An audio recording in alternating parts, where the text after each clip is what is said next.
اب سب سے پہلے آغاز میں ہم نے کیا پڑھا تھا سورۃ الفاتحہ میں؟ سورۃ الفاتحہ میں ہم نے 3 گروہ پڑھے. اس کے بعد ہم سورۃ البقرہ میں آ گئے. سورۃ البقرہ میں بھی ہم نے کیا پڑھے؟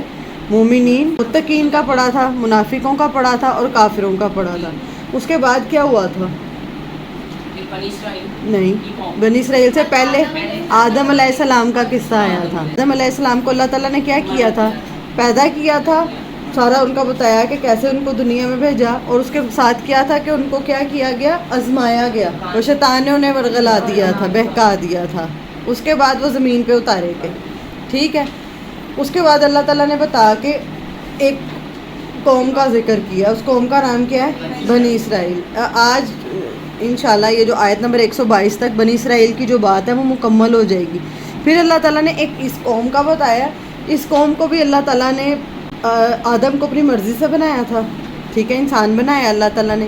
ان کو کچھ کلمات سکھائے، پھر ان کو آزمایا گیا جس میں وہ نہیں اترے. پھر اللہ تعالیٰ نے ایک قوم کا ذکر کیا کہ اس قوم کو بھی اللہ تعالیٰ نے کیا کہا ہے کہ میں نے تمہیں جہان والوں پہ فضیلت دی.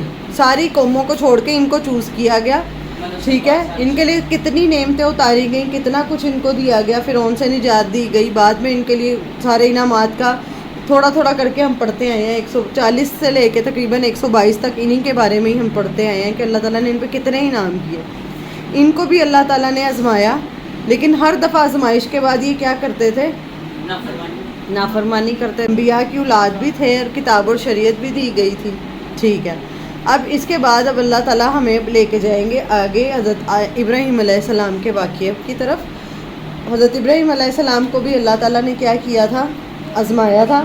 ٹھیک ہے. آزمانے کے بعد وہ پاس ہوئے تھے یا فیل ہوئے تھے؟ 122 سے یا بنی اسرائیل، اے بنی اسرائیل، اذکروا نعمتی اللاتی، یاد کرو میری نعمت کو، اللاتی وہ جو، انعمت انعام کی میں نے، علیکم تم پر، وَأَنِّي فَضَّلْتُكُمْ عَلَى الْعَالَمِينَ، اور بے شک فضیلت دی میں نے تمہیں تمام جہانوں پر. سب سے زیادہ جس نبی کا ذکر ہوا نا قرآن میں وہ کون سے ہیں؟ موسیٰ علیہ السلام کا. اور سب سے زیادہ جس قوم کا ذکر ہوا ہے وہ کون سی ہے؟ بنی اسرائیل. تو اللہ تعالیٰ نے سب سے زیادہ ان کا ذکر کیوں کیا ہے؟ کیا حکمت سمجھ میں آتی ہے؟ نبی صلی اللہ علیہ وآلہ وسلم کو سب سے زیادہ کن کی مخالفت کا سامنا تھا؟ نہیں، مشرکین مکہ کی. پہلے مشرکین مکہ کی، پھر مدینہ میں آ گئے تھے تو یہود کی بھی مخالفت کا. تو اب حضرت موسیٰ علیہ السلام کو کس کی مخالفت تھی شروع میں؟ فرعون کی نا. اسی طرح نبی صلی اللہ علیہ وسلم کو بھی امیر جو مکہ کے قریش مکہ کے سردار تھے نا سارے، وہ امیر تھے. موسیٰ علیہ السلام کا بھی کس سے سامنا تھا؟ فرعون سے. اور نبی صلی اللہ علیہ وسلم کا کس سے سامنا تھا پہلے؟ مشرکین مکہ. اب اللہ تعالیٰ نے انہیں فرعون سے نجات دے دی، اور نبی صلی اللہ علیہ وسلم جب مکہ سے ہجرت کر کے مدینہ آئے تو ان کو بھی ان سے نجات، اور بدر میں کافی مارے گئے تھے وہ، تو نجات مل گئی. اس کے بعد اللہ کے نبی حضرت موسیٰ علیہ السلام کو کس سے ان کا تھا وہ سارا؟ بنی اسرائیل سے. بنی اسرائیل میں جو میجورٹی تھی نا وہ منافقین کی تھی. تو اللہ کے نبی صلی اللہ علیہ وآلہ وسلم کو بھی اپنی زندگی میں مدینہ میں آ کے جو سٹرگل کرنی پڑی تھی نا، وہ اہل ایمان کے منافقین تھے. جو حرکتیں یہاں پہ آپ بنی اسرائیل کو کرتے دیکھیں گے، جیسے وہ نبی اپنے کو ستا رہے ہیں. اب صحابہ اکرام رضی اللہ عنہ تو اتنا زیادہ ادب کرتے تھے اللہ کے نبی کا، اور ان کی تربیت بھی یہ قرآن کے ذریعے اللہ سبحانہ و تعالیٰ نے کی. لیکن جو بنی اسرائیل تھے وہ انہوں نے آپ نے پڑھا پیچھے کتنے سوالات کر کر کے حضرت موسیٰ کو جب وہ گئے تورات لینے کے لیے بھی، تو انہوں نے کیا کیا؟ بچڑے کو معبود بنا لیا. مطلب بار بار تنگ کرنا. اور پھر آگے بھی آپ ان کی پورے قرآن میں انشاءاللہ تھوڑے تھوڑے دیر بعد اللہ تعالیٰ ان کی یہ بتاتے ہیں. تو یہ بات یاد رکھنی ہے کہ ہمارے نبی صلی اللہ علیہ وآلہ وسلم کو بھی یہود کا نصارہ کا تو تھا، وہ تو دشمن تھے. آپ سوچیں ایک کتنی ان کی زندگی کی مشکلات آپ سوچیں، اور کہاں اپنے بھی اندر کے اتنے منافقین ہوں. منافق کون ہوتا ہے؟ ہم نے پیچھے اس کی کوالٹیز پڑھی ہیں، اوپر سے کچھ اندر سے کچھ. جہاں موقع ملتا ہے جڑے کاٹتے ہیں. اور پھر ہم نے پڑھا کہ پیچھے جب ہم نے پڑھا کہ نبی صلی اللہ علیہ وسلم کی جب مجلس ہوتی تھی تو یہ کیا حرکتیں کی جاتی تھی. تو یہ اس وجہ سے ہے. یہ بنی اسرائیل کا سارا جو رول بتایا نا، اور یہ قیامت اللہ تعالیٰ نے شروع سے اینڈ تک ہم نے 40 سے 122 آیات تک بنی اسرائیل کے بارے میں یہ سارا پڑھ لیا. اللہ نے کیا کہ ہم نے تم پہ انعام کیا، ہم نے تمہیں انعام کیا، تو اپنی ہمیں بھی ان میں سے ایک سبق ہمارے لیے یہ بھی ہے کہ ہم پہ اللہ تعالیٰ نے جو نعمتیں اور جو انعامات کیا نا، ہمیں بھی ان کو نہیں بھولنا چاہیے. سب سے بڑا انعام کیا تھا بنی اسرائیل پہ؟ کہ اللہ نے ان کے پاس نبی بھیجا، کتاب بھیجی، تعلیمات بھیجی. ہم پہ اللہ کا کیا انعام ہے؟ ہمارے لیے بھی نبی بھیج، اور ہم کیا ہیں، ہم اتنے نہ شکرے ہیں. تو اپنی نعمتوں کا ذکر کرنا چاہیے، اس کا شکر ادا کرنا چاہیے، اور ہر وقت جو ہم شکوے شکایتوں والا رویہ یہ نہیں اپنانا چاہیے. یہ کہ بنی اسرائیل جو تھے نا، ان کو اللہ تعالیٰ نے نعمت دی تھی، کتاب دی، انبیاء کو ان پہ انبیاء کی اولاد بھی تھے، ان کو کتاب بھی بھیجی، نبی بھی ان میں سب سے زیادہ آئے. تو اب یہ پھر کیا سمجھنے لگ گئے، کیوں یہ بات اب یاد رکھنی ہے اگلے سارے لیسن میں، کہ یہ کیا سمجھنے لگ گئے کہ ہم کیونکہ نبی کی اولاد ہیں، نبیوں کی اولاد ہیں، تو ہم چوزن ہیں. حالانکہ اللہ نے ان کو کس وجہ سے چنا تھا؟ کتاب دینے کے لیے ان کو چنا تھا، اور اطاعت کے لیے ان کو چنا تھا. یہ کیا سمجھتے تھے کہ ہم ایک خاص نبی کی اولاد ہیں، اس وجہ سے اب آگے تک قیامت تک ہم ہی چنے ہوئے ہیں. تو جب اللہ تعالیٰ نے انہوں نے اطاعت چھوڑ دی، تو اللہ تعالیٰ نے وہ جو ان کو نعمت دی تھی نا کتاب، وہ اللہ تعالیٰ نے پھر بنی اسماعیل کو دے دی، نبی صلی اللہ علیہ وآلہ وسلم کو دے دی. تو یہ کس کا شکار ہو گئے؟ اب یہ حسد کا شکار ہو گئے. انہوں نے کہا کہ نبی کس میں سے آنا چاہیے تھا؟ ہمارے میں سے آنا چاہیے تھا، کہ بنی اسرائیل میں سے آتا، بنی اسماعیل میں سے کیوں آیا؟ تو اس میں سیکھنے کی بات یہ ہے کہ اللہ تعالیٰ کسی کو بھی اپنا فضل اللہ تعالیٰ کسی پہ بھی کر سکتا ہے. ہم بھی زندگی میں انہی چیزوں پہ کڑتے رہتے ہیں. ہمیں اللہ تعالیٰ نے ہزاروں نعمتیں دی ہوئی ہیں، ہمیں اپنی نعمتیں نہیں نظر آتی. ہم کہتے ہیں دوسرے کو یہ کیوں مل گیا، اس کو یہ کیوں دے دیا. تو یہ اللہ کی تقسیم پہ ناراض ہونا ہے، ناراض ہی رہنا ہے، شکوہ شکایت کرنا. ٹھیک ہے، تو ہمیں اب اس میں سے سبق یہ ہے کہ ہمیں اپنی سوچ کو پازیٹیو کرنا ہے، اور ان ساری چیزوں کو ہمیں جو نعمت کا شکر ہے نا، یہ ہمیں خود بھی ادا کرنا ہے اور اپنی اگلی آنے والی نسلوں کو بھی سکھانا ہے. تقو اور ڈرو، واتقو اور ڈرو، یومن اس دن سے، لا تجزی نہیں کام آئے گا، نفسن کوئی نفس، ان نفسن کسی نفس کے. یہاں پہ کوئی نفس سے مراد کوئی جان، کوئی روح، کوئی انسان کسی انسان کے کام، شیئن کچھ بھی، ولا یقبل اور نہ قبول کیا جائے گا، منہا اس سے، عدل کوئی بدلہ، ولا اور نہ تنفعها نفع دے گی اس کو، شفاعتن کوئی سفارش، ولا ہم ینصرون اور نہ وہ مدد کیے جائیں گے. اس سے مراد یہ ہے کہ اگر آپ کے ذہن میں غلط فہمی ہے کہ ہم فلاں کی نسل میں سے ہوں گے تو ہماری بچت ہو جائے گی، ہم فلاں بزرگ کی یا فلاں نبی کی نسل میں سے ہیں تو ہماری بخشش ہو جائے گی، تو یہ غلط فہمی نکال دیں. قیامت کا دن ایسا دن ہوگا جس دن کوئی کسی کے کام نہیں آئے گا، کوئی کسی کو نفع نہیں پہنچائے گا. اس دن سے ڈرو جب کوئی کسی کے کام نہیں آئے گا، کوئی جان. اب یہاں پہ یہود کیا سمجھتے تھے، ہم کیا ہیں، انبیاء کی اولاد ہیں، اور ہم صرف 40 دن کے لیے جہنم میں جائیں گے اور پھر نکال لیے جائیں گے. تو یہ غلط فہمی ہے.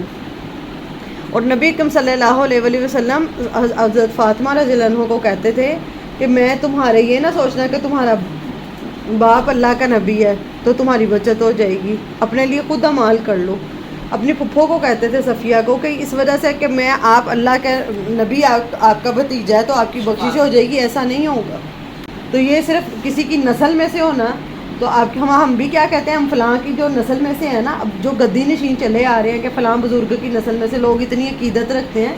ہر بندے کا اپنا اپنا فعل ہے، اپنا اپنا عمل ہے. کسی کی نسل میں سے ہونا اس کے لیے وہ چیز نہیں ہے. ایسا تو ہم سارے بھی آدم کی نسل میں سے ہیں ابھی، ہے نا. اور ڈر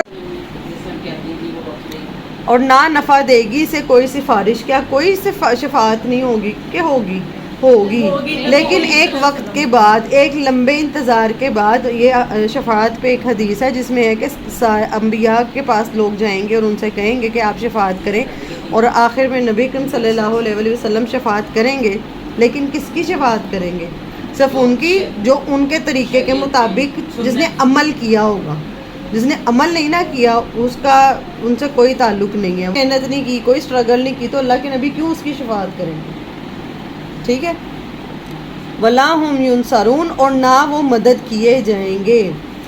وَإِذِ ابْتَلَىٰ اور جب آزمایا ابراہیم کو، وَإِذِ ابْتَلَىٰ اور جب آزمایا ابراہیم کو، ربہ اس کے رب نے، بکلمات چند کلمات کے ساتھ، فَأَتَمَّہُنَّ تو اس نے پورا کر دیا انہیں.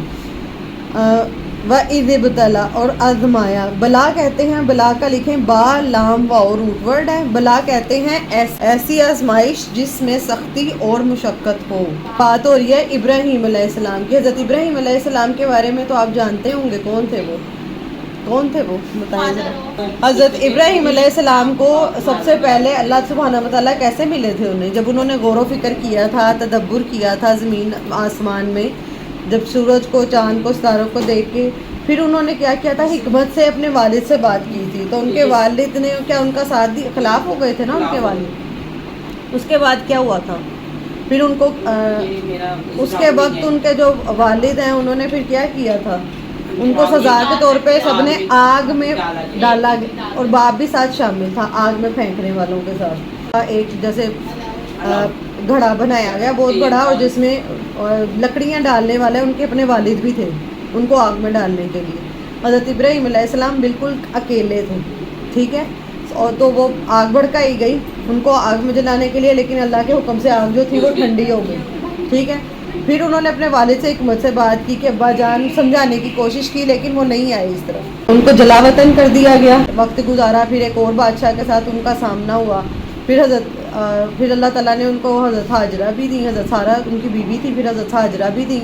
پھر ان کو اللہ تعالیٰ نے ایک بیٹا دیا، اور اللہ تعالیٰ نے حکم دیا اب اس بیٹے کو اس بیابان بنجر جگہ پہ چھوڑو. اور وہ وہاں پہ چھوڑ کے آ گئے. اسماعیل علیہ السلام نے ایریا رکھ تو وہاں سے زمزم کا وہ نکل آیا. پھر جب وہ بھاگنے کی، دوڑنے کی عمر کو، بڑھاپے میں اللہ تعالیٰ نے اولاد دی تھی، جوانی میں نہیں دی تھی. ان کو اتنی محبت تھی تو اللہ تعالیٰ نے کہا کہ اب اپنے بیٹے کو کیا کرو، اللہ کے راستے میں ذبح کر دو. تو انہوں نے وہ بھی قبول کیا. اور آیت نمبر 124 ہے وَإِذِ ابْتَلَى، اور جب آزمایا ابراہیم کو. ابتلا کا بتایا میں نے، ایسی آزمائش جس میں سختی اور مشقت ہو. امتحان میں اور بلا میں فرق ہے. امتحان ہوتا ہے سرسری سا، اور انسان کا جسم اور روح پوری طرح ہل جائے. ایسی آزمائش جو انسان کو پوری طرح ہلا دیتی ہیں. تو ایسی آزمائش جو انسان کو ہلا دے، جسم اور روح دونوں ہل جائیں، اتنی سختی ہو اس میں. تو اللہ تعالیٰ نے ابراہیم کو کیسے آزمایا تھا؟ ایسی آزمائش سے آزمایا تھا. ہلکا پھلکا نہیں تھا کہ ہلکی سی آزمائش. ہم سمجھتے ہیں ہلکی سی آزمائش آئی، نہیں، بہت سخت مشقت والی، اور ایک کے بعد ایک آزمائش، ایک کے بعد ایک آزمائش. ابراہیم کو ربہ، اس کے رب نے، بکلمات، چند کلمات کے ساتھ. اچھا، فَأَتَمَّهُنْ، تو اس نے پورا کر دیا. فَأَتَمَّهُنْ کے نیچے لکھیں کہ انہوں نے پاس کر لیا. آزمائش میں اس کو پورے اترے، پاس ہو گئے. فَأَتَمَّهُنْ کا مطلب کیا ہے؟ کہ وہ پاس ہو گئے.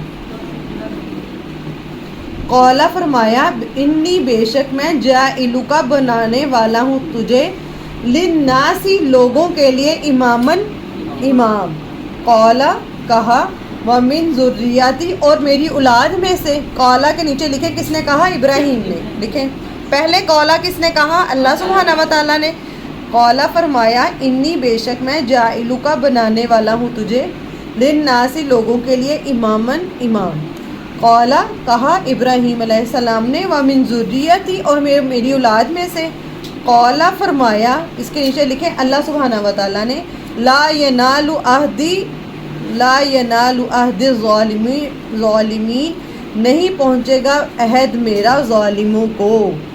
یہاں پہ یہ پتہ چلتا ہے کہ حضرت ابراہیم علیہ السلام جب پاس ہو گئے تو انہوں نے، اللہ تعالیٰ نے انہیں کیا کہا کہ اب میں تمہیں لوگوں کا کیا بناؤں گا؟ امام. کیا حضرت ابراہیم پہلے سے چنے میں تھے؟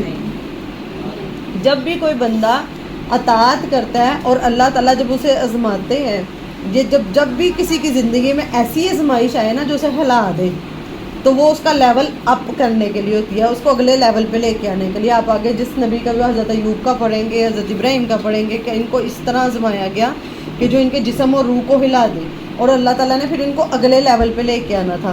اگلا لیول کیا تھا کہ ان کو لوگوں کے لیے کیا بنایا؟ اللہ تعالیٰ نے امام بنا دیا.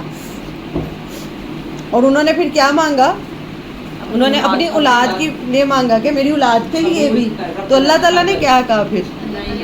لا ینال عہد ظالمین، کہ میرا وعدہ کس کے لیے نہیں ہے؟ ظالم سے مراد یہاں پہ کون ہے؟ جو نہیں مانے گا. ہاں جو ایمان نہیں لائیں گے تو وہ چاہے حضرت ابراہیم کی اولاد میں سے کیوں نہ ہو تو ان کو کیا نہیں ملے گا، ان کے لیے کوئی عہد نہیں ہے۔ اچھا جی، وَإِذْ اور جب جعلنا بنایا ہم نے البیتہ بیت اللہ کو، بیت اللہ کیا ہے؟ خانہ کعبہ، مثابتاً لوٹنے کی جگہ۔ اللہ تعالیٰ نا دو کوالٹیز بتا رہی ہیں، ایک مثابتاً للناس لوٹنے کی جگہ لوگوں کے لیے، امنن اور دوسرا کیا ہے؟ امن کی جگہ۔ مثابہ کے نیچے 1 لکھ دیں اور امنن کے نیچے نمبر 2 لکھ دیں۔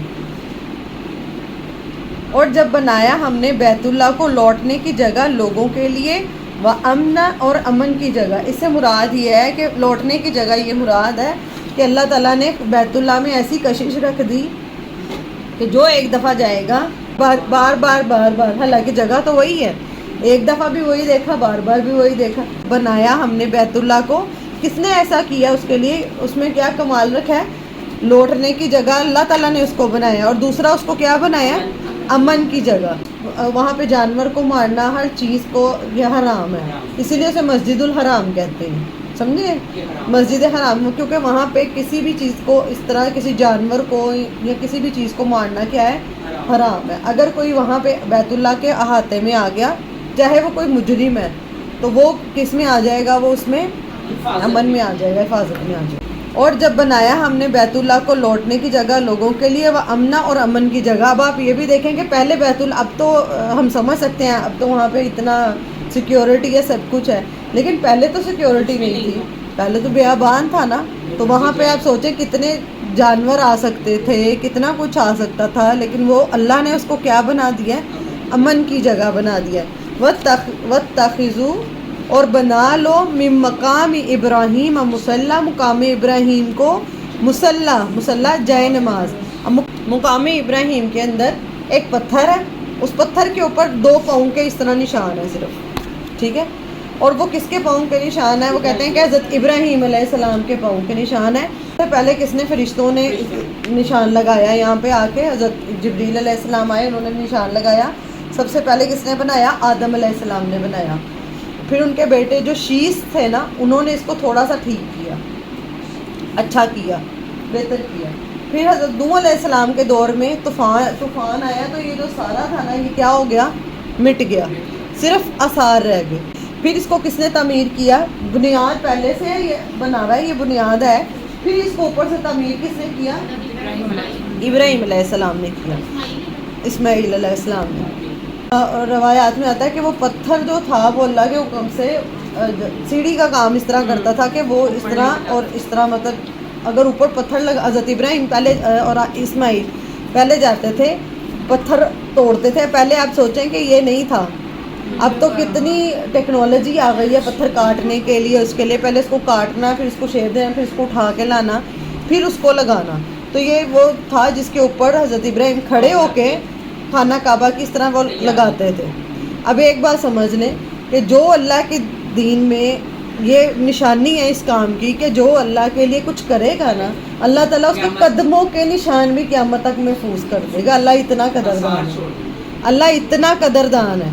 ایک بات اور سمجھ لیں کہ دیکھیں حضرت ابراہیم علیہ السلام اس پتھر پہ کھڑے ہو کے کرتے تھے نا، تو اللہ تعالیٰ نے وہ پتھر قیامت تک کے لیے بنا دیا، اور کہا اس جگہ کو کیا کرو؟ مصلی بنا لو، اس طرف منہ کر کے پہلے آپ نے طواف کرنا ہے، اس کے بعد آپ نے یہ مقام ابراہیم ہے تو اس کی طرف منہ کر کے آپ نے کیا کرنا ہے؟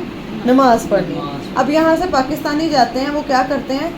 وہ اس کی جالیوں کو چومنے لگ جاتے ہیں، وہ اس کو ایسے چوم کے وہ کرنے، آپ دیکھیں ضرور، لیکن وہ آپ کو وہ تبرک نہیں ہے وہاں پہ۔ صرف اگر حجر اسود کے بارے میں آتا ہے کہ اس کو آپ چوم سکتے ہیں، کہ وہ حدیث سے ثابت ہے، اور حضرت عمر نے کہا تھا کہ تمہیں میں اس لیے چوم رہا ہوں کیونکہ تمہیں اللہ کے نبی نے چوما، ورنہ تم ایک پتھر ہی ہو، تم مجھے کوئی نفع نقصان نہیں پہنچا سکتے۔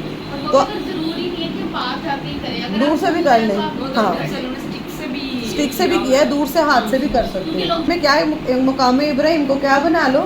نماز پڑھنے کی جگہ۔ اور وہ ایک نشانی بنایا ہے کہ اگر ابراہیم نے اللہ کا گھر بنایا تھا تو اللہ نے ان کے قدموں کے نشان تک محفوظ کر دیے قیامت تک۔ تو تم بھی اللہ کے لیے کچھ کرو گے تو اللہ تعالیٰ ضائع نہیں کرے گا۔ یہ صرف یہ سبق ہے مقام ابراہیم کا۔ حضرت ہاجرہ بھاگی تھی اللہ کے لیے، اللہ پہ توکل تھا، زبان سے کوئی ایسا شکوہ، کتنی تکلیف سے تڑپتی ہوئی ایک جگہ سے دوسری جگہ بھاگی، زبان سے کوئی شکوہ نہیں کیا، نہیں کہا. وہ جو بھاگنا تھا اور جس توکل کے ساتھ وہ بھاگ رہی تھی نا کہ میں راضی ہوں، اللہ نے وہ بھی قیامت تک سب کے لیے دیکھے کیسے بنا دیا کہ وہاں پہ اب مرد بھی بھاگیں گے تو حج ہوگا اور تو عمرہ ہوگا. تو یہ چیز ہے کہ اللہ تعالیٰ ضائع نہیں کرتے ہیں. ہمیں لگتا ہے کہ پتہ نہیں میں کچھ کروں گی تو پتہ نہیں اللہ تعالیٰ دیکھے گا. آپ اتنا سا بھی اللہ کے لیے کچھ کریں گے نا، ایک قدم بھی، کہ اللہ صرف تیرا چہرہ پانے کے لیے، تیری رضا کے لیے، تو اللہ تعالیٰ اس کو ضائع نہیں کرے گا. اللہ اتنا قدردار ہے. ہم کس کے لیے کرتے ہیں؟ لوگوں کے لیے، دنیا کے لیے. تو دنیا ہماری قدر کرتی ہے؟ دنیا بھی دھتکار کے پھینکتی ہے. تو بہتر نہیں کہ ہم اپنی لو اللہ کے ساتھ لگا لیں. وَأَحِدْنَا اور ہم نے وصیت کی اِلَىٰ ابراہیم، ابراہیم علیہ السلام کو، وَإِسمَاعِیلَ اور اسماعیل علیہ السلام کو، أَن طَهِّرَ کہ تم دونوں پاک کرو، بیتیا میرے گھر کو. کون سے گھر کو؟ بیت اللہ کو. لِلطَّائِفِینَ واسطے طواف کرنے والوں کے. طواف کرنے والے مطلب جو چکر لگاتے ہیں وہ. اور طواف صرف خانہ کعبہ کا ہو سکتا ہے، کسی اور چیز کا روئے زمین پہ اور کسی چیز کا طواف نہیں ہے. ٹھیک ہے؟ کس کا ہے صرف طواف؟ والعاکفین اور اعتکاف کرنے والوں کے لیے. اعتکاف کرتے ہیں، کہتے ہیں جو ٹک کر عبادت کرے، ٹک کر عبادت کرنے والا. ورکع السجود اور رکوع کرنے والے اور سجود سجدہ کرنے والے. مطلب جو لوگ رکوع کریں اور سجدہ کریں، اللہ کا قرب چاہے. اللہ تعالیٰ نے ابراہیم اور اسماعیل کو کیا کہا کہ کیا کرو تم دونوں؟ میرے گھر کو کیا کرو؟ پاک کرو، صاف کرو. اور ہر وہ جگہ جہاں پہ اللہ کا ذکر یا اللہ کے قریب ہوتے ہیں لوگ، پیچھے ہم نے مسجد کا پڑھ لیا تھا، ان جگہوں کو کیا کرنا چاہیے؟ ان کی صفائی کا اور پاکی کا خیال خصوصاً کرنا چاہیے. وَإِذْ قَالَ اور جب کہا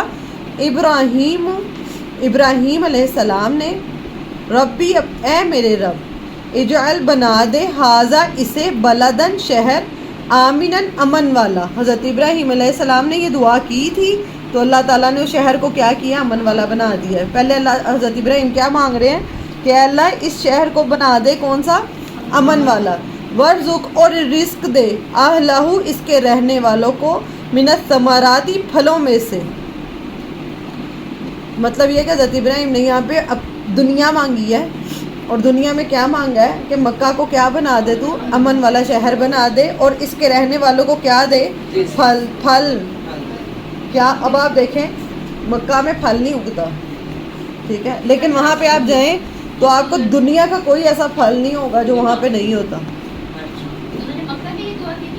مکہ کے لیے بلدن شہر، بلد شہر کو کہتے ہیں. شہر کو کہا تھا کہ اس کو کیا بنا دے؟ امن والا شہر بنا دے.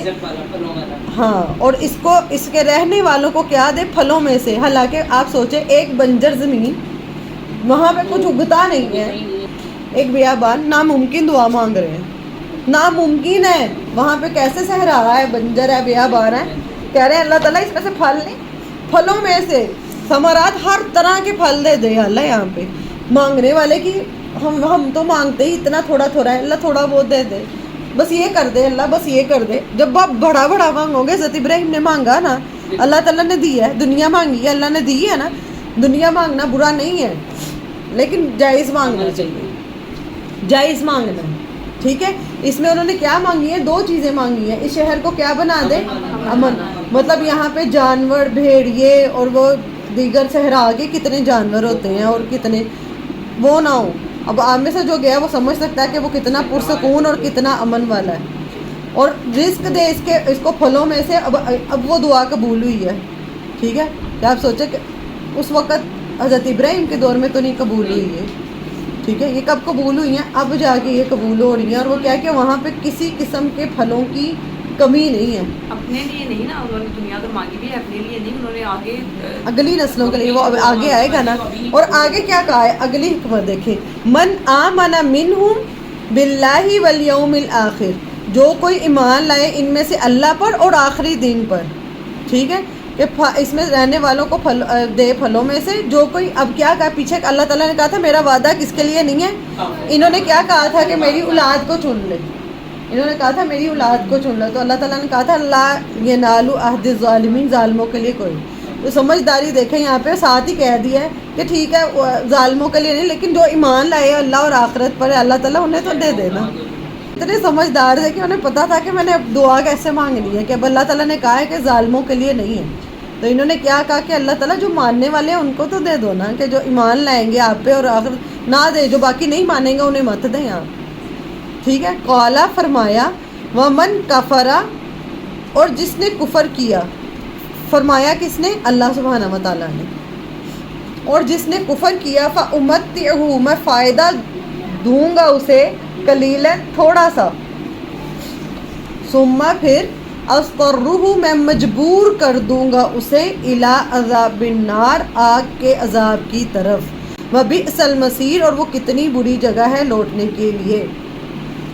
وَإِذْ اور جب یرفع بلند کر رہے تھے، یہاں پہ یرفع بلند کر رہے تھے، اسے مراد میں نے بھی پہلے بتایا کہ خانہ کعبہ پہلے سے اس کے صرف نشان موجود تھے، تو جو ابراہیم علیہ السلام نے پھر کیا کیا تھا؟ اس کو بلند کیا تھا. ٹھیک ہے. اور جب بلند کر رہے تھے ابراہیم القواعد بنیادیں من البیت بیت اللہ کی، و اسماعیل اور اسماعیل بلند کر رہے تھے ابراہیم بنیادیں من البیت بیت اللہ کی، و اسماعیل اور اسماعیل. اب آپ یہاں پہ دیکھیں حضرت ابراہیم علیہ السلام ہر جگہ پہ اپنے ساتھ ساتھ کس کو رکھ رہے ہیں؟ اسماعیل علیہ السلام. تو ہمیں بھی اگر ہمیں ہے نا کہ اللہ تعالیٰ ہماری اولاد کو ہدایت دے یا اس کام پہ لگائے، تو ہمیں بھی ان کو بھی اپنے ساتھ ساتھ ان چیزوں میں لگانا ہے. ان کو اپنے ساتھ اس طرف لگائیں گے تو ان کے اندر لگن آئے گی نا. ہر چیز میں حضرت ابراہیم علیہ السلام کے ساتھ کون ہے؟ اسماعیل. اور نہیں، پھر یہاں پہ ہے ربنا اے ہمارے رب، تقبل منا. بنا کیا رہے ہیں؟ بنیادیں کس کی بنا رہے ہیں؟ چھوٹی نیکی ہے یہ، کتنی بڑی نیکی. اور کہہ کیا رہے ہیں کہ ہمارے رب تو قبول فرما ہم سے. ہمارے جیسا تو ایک چھوٹی سی نیکی کر کے اترانے لگ جاتا ہے، نماز پڑھ کے تھوڑی سی نیک کام کر کے قرآن کلاس میں آ کے تو ہم کیا کہتے ہیں؟ ہم تو بہت نیک ہو گئے، ہاں اب تو ہم گارنٹیڈ ہے. یہاں پہ وہ بیت اللہ بنا رہے ہیں، اللہ کا گھر تعمیر کر رہے ہیں، اور کیا کر رہے ہیں؟ ربنا تقبل منا، اے اللہ تو ہم سے قبول فرما. انک انت السمیع العلیم، بے شک تو ہی خوب سننے والا اور خوب جاننے والا ہے. مطلب یہ کس وقت وہ دعا مانگ رہے تھے؟ جس وقت وہ بنا رہے تھے. تو آپ بھی جس وقت کوئی نیکی کا کام کریں، جس ٹائم کر رہے ہیں نیکی، آپ کھانا پکا کے بانٹ رہے ہیں، آپ قرآن پڑھا رہے ہیں، قرآن پڑھ رہے ہیں، جس وقت آپ کوئی نیکی کر رہے ہیں اس وقت آپ کیا کہیں گے کہ آپ کے انٹینشن یہ ہو کہ اللہ تعالیٰ تم مجھ سے یہ قبول کر لے، میری یہ نیکی ضائع نہ ہو جائے. تو یہ ان کی اس وقت کی ہے کہ جب وہ خانہ کعبہ بنا رہے ہیں، نیت بھی خالص، نبی سے قبول فرما، بے شک تو سننے والا اور جاننے والا ہے. ربنا اے ہمارے رب، وجعلنا بنا ہمیں، مسلمین فرما بردار اللہ کا اپنے لیے، ومن ذریاتنا اور ہماری اولاد میں سے، امتن ایک امت، مسلمتن فرما بردار اللہ کا اپنے لیے. انہوں نے کیا دعا کی کہ اللہ بنا ہمیں اپنا فرما بردار، اور ہمیں کیا کرو تو آپ فرما بردار بنا لو ہمیں، اور ہماری اولاد میں سے ایک امت ایسی بناؤ جو کیا ہو فرما بردار. صرف اپنے لیے نہیں دعائیں کی، ہماری دعائیں کس کے لیے ہیں؟ اپنے لیے، یا جو اولاد نظر آ رہی ہے اس کے لیے. یہ کیا مانگ رہے ہیں کہ ہماری نسل میں سے ایک امت بنا دے جو تیری فرما بردار ہو. وَأَرِنَا مَنَاسِكَنَا اور دکھا ہمیں ہماری عبادت کے طریقے. مناسک کہتے ہیں جیسے طریقہ، جیسے وضو کا طریقہ، نماز کا طریقہ، طواف کا طریقہ، حج کا طریقہ، عمرے کا طریقہ. مناسک کس کو کہتے ہیں؟ ہم کہتے ہیں نا مناسک حج. ٹھیک ہے. اچھا، حضرت ابراہیم علیہ السلام خود پیغمبر تھے، خود بھی تو یہ کر سکتے تھے، طریقے اپنے کر سکتے تھے. جیسے ہم نہیں اپنی مرضیاں کرتے دین میں، ہم نے کتنے خود ساختہ طریقے ہمارے، ہم نے نہیں.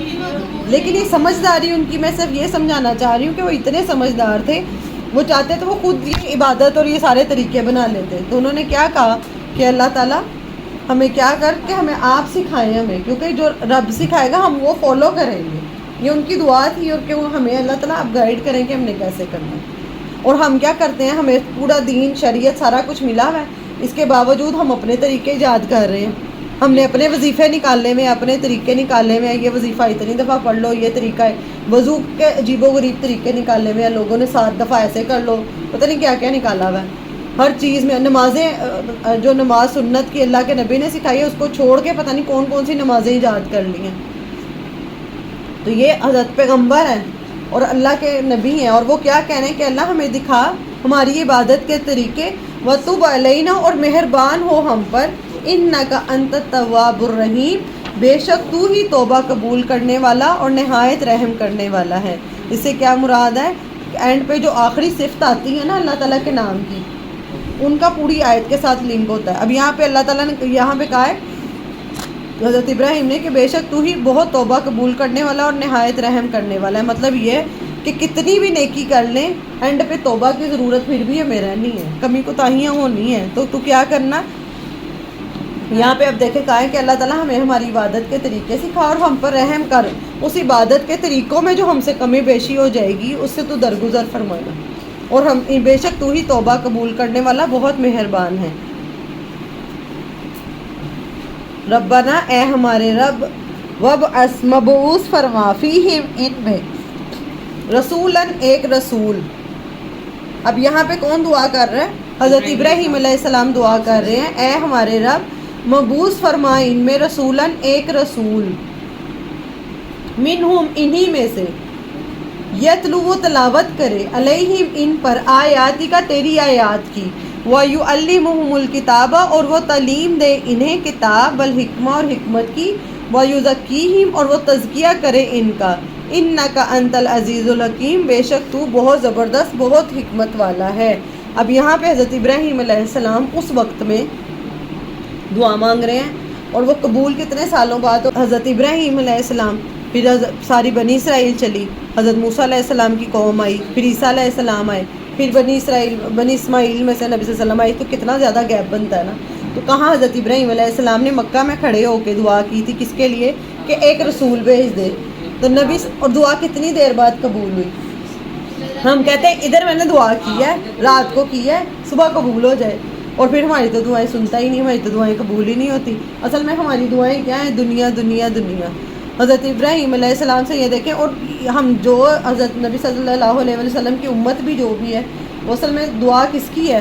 ابراہیم علیہ۔ تو سارا ثواب کس کو جا رہا ہے؟ ایک تو باپ ہونے کے ناطے بھی جا رہا ہے، اور یہ جو جتنی دعائیں آپ کریں گے، ہمیں بھی اتنا ہی ڈیسپریٹ ہونا ہے اپنی آنے والی نسل کے لیے کہ اللہ تعالیٰ آگے۔ اب ہم یہ دیکھیں، اب جو وقت جا رہا ہے نا، مجھے تو لگتا ہے آنے والی نسلوں میں اگر کوئی اللہ کی پہچان ہی ہوگی تو بہت بڑی بات ہے۔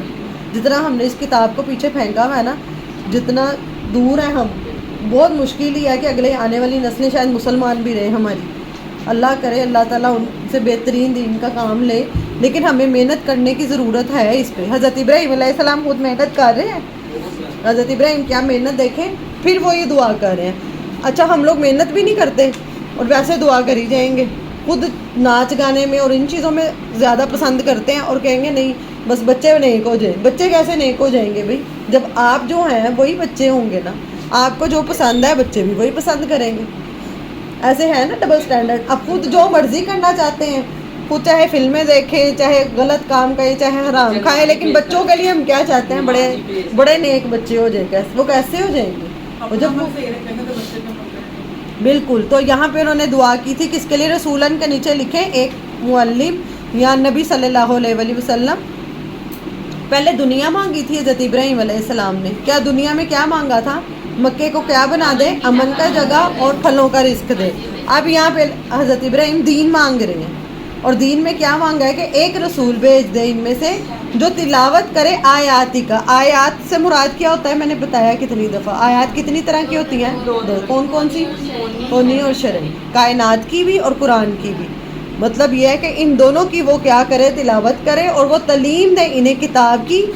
خالی کتاب نہیں کہا، پھر کیا کہا ساتھ میں؟ حکمت کیا ہوتی ہے؟